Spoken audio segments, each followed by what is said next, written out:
रामगढ़ नामदार के खिलाफ लड़ाई के मैदान में है और तब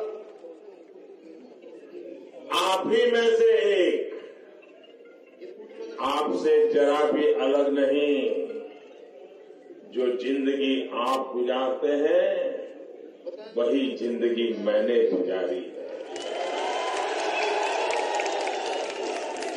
जिस जिंदगी को आप जी रहे हैं वही जिंदगी मैं जिया। न आप सोने का चम्मच लेकर के पैदा हुए हैं, न मैं सोने का चम्मच लेकर पैदा।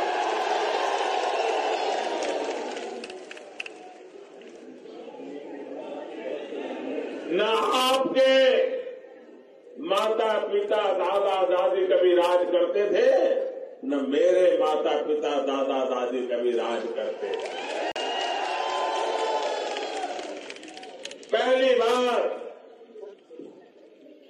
आपके बीच से पला बढ़ा एक कामदार आज फिर से एक बार नागौर की इस संत की भूमि, शूरवीरों की भूमि, भक्तों की भूमि, ये कामदारों की भूमि, एक कामदार आपसे आशीर्वाद मांगने आया है।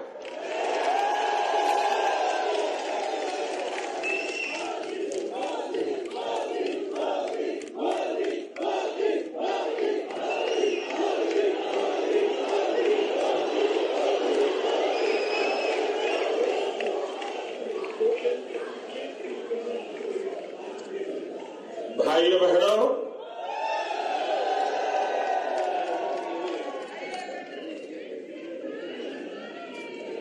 आखिरकार सरकार किसके लिए होती है?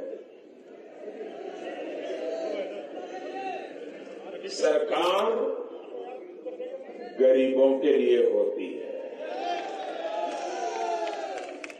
सरकार सामान्य मानवी के लिए होती है। अगर एक गरीब बीमार हो जाए तो सरकार के सिवाय उसका कोई सहारा नहीं होता है। एक गरीब को, एक सामान्य मानवी को अपने गांव से दूसरे गांव कहीं रिश्तेदार के यहां जाना है तो सरकारी साधन के बिना नहीं जा सकता है। भाइयों बहनों, अगर अमीर भी बीमार हो जाए तो 10 डॉक्टर उसके घर के बाहर कतार लगा करके खड़े रह जाते हैं। अमीर अगर बीमार हो जाए तो दुनिया के बड़ी बड़ी अस्पताल में वो हवाई जहाज लेकर के उड़ करके चला जाएगा। मेरा गरीब कहां जाएगा? मेरा सामान्य मानवी कहां जाएगा? लेकिन ये दुख, ये मुसीबत वो ही जानता है जो आप में से निकला होता है। सोने का चम्मच लेकर के जो पैदा हुए हैं उनको तो अरे बिना जूते पहने अगर खेत में चलते हैं तो कांटा कैसे चुभता है इसका भी ज्ञान नहीं होता है। ये मुसीबत तो हम जानते हैं। भाइयों बहनों,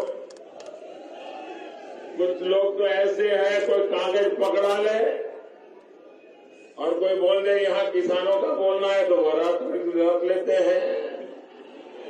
जिनको ये मालूम नहीं है चने का पौधा होता है कि चने का पेड़ होता है।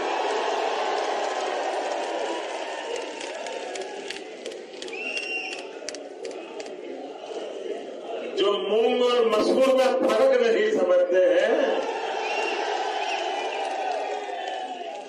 वो आज देश को किसानी सिखाने के लिए घूम रहे हैं।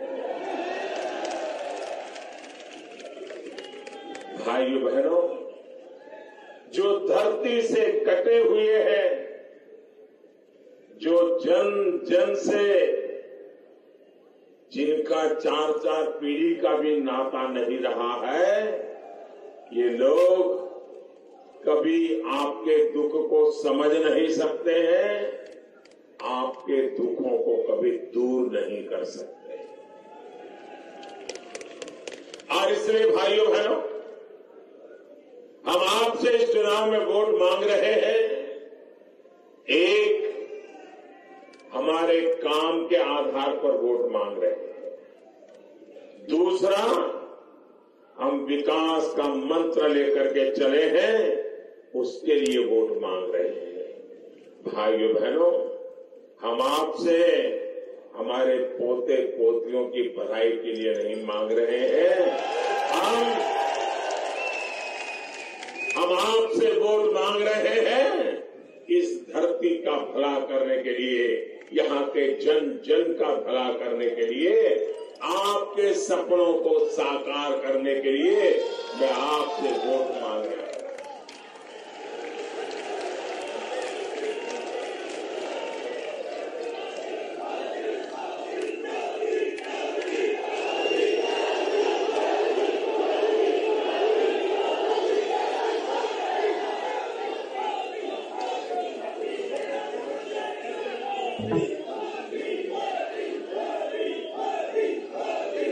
भाइयों बहनों,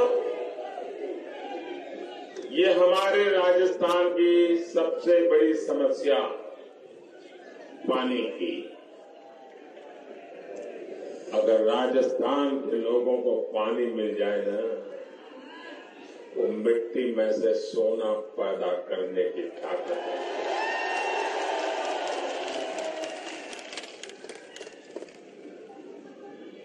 अब मुझे बताइए, देश आजाद हुआ उसके पहले 10 साल, 20 साल, 30 साल, 40 साल में उस समय की कांग्रेस की सरकारों ने आपके खेतों में पानी पहुंचाने का काम किया होता तो आज आपको मुसीबत झेलनी पड़ती, सस्ते में काम हुआ होता कि नहीं होता? ये नागौर जिले के लोगों को गुजरात या मुंबई जाना पड़ता क्या? गुजरात मुंबई वालों को नागौर आने के लिए मजबूर होना पड़ता कि नहीं होना पड़ता? लेकिन भाइयों बहनों, उस समय तो उनको कोई पूछने वाला ही नहीं था, कोई विरोध पक्ष नहीं था, इतने सारे मीडिया वाले नहीं थे। जो वो बोले वही सरकार, जो वो करे वही सरकार, जो चाहे वही सरकार। और जनता बेचारी भली भांति इंतजार करके रहती थी कि अब कभी होगा, कुछ होगा, ऐसे होगा, वैसे होगा। भाइयों बहनों, मैं वसुंधरा जी की सरकार को, वसुंधरा जी को बधाई देता हूं तो उन्होंने राजस्थान में 1.5 लाख हेक्टेयर भूमि में सिंचाई पानी पहुंचाने का भगीरथ काम किया है। अरे मेरे राजस्थान का 1 लाखा बंजारा एक बावड़ी बना दे, बावड़ी, तो सदियों तक ये राजस्थान भूलता नहीं है। ये वसुंधरा जी ने तो 1.5 लाख हेक्टेयर भूमि में पानी पहुंचाया है। मेरे भाइयों बहनों, हम कैसे भूल सकते हैं इस काम को, कैसे भूल सकते हैं? और इसलिए भाइयों बहनों, मैं आपसे आग्रह करने आया हूं, राजस्थान में फीडर की रीलाइनिंग 1300 करोड़ रुपया स्वीकृत की गया है। उससे यहां के लोगों को कितना लाभ होने वाला है, इसका आप भली भांति अंदाज कर सकते हैं। भाइयों बहनों, आपको मालूम है आपके वोट की ताकत क्या है? आपने सोचा है? आपने सोचा है आपके वोट की ताकत क्या है? बताइए, आपके वोट की ताकत क्या है?